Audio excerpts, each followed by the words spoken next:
Од утре 15 ноември стартува законската обврска за носење на зимска опрема во патничките и товарните моторни возила,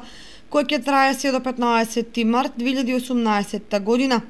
Тоа значи дека уште денеска ќе треба да ги замените летните со зимски гуми, да ги смените синџирите за снег на соодветно место и подготвено да го дочекате првиот снег и мраз, но и да не стравувате или да ризикувате да бидете санкционирани од полициски контроли. Бидејќи со непочитување на правилата за користење и носење зимска опрема, возачите се изложуваат себе и другите учесници во сообраќајот на опасност и истовремено, според член 361 од Законот за безбедност на сообраќајот на патиштата, се соочуваат со глоба во износ од 45 евра во денарска противредност, односно регистрирање на 25 негативни бодови.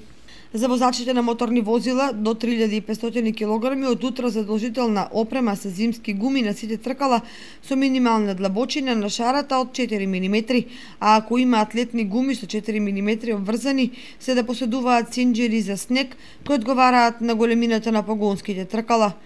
Задолжителна зимска опрема за моторни возила со погон на сите тркала, пак се зимските гуми на сите тркала со минимална длабочина на шарата од 6 мм или летни пневматици со минимална длабочина од 4 мм, доколку возилото поседува синџири за снег. За моторни возила со над 3500 кг, задолжителни се зимски гуми на сите тркала со минимална длабочина на шарата од 6 мм, а ако има летни пневматици со минимална длабочина на шарата од 4 мм, треба да има и соодветни синџири за снег.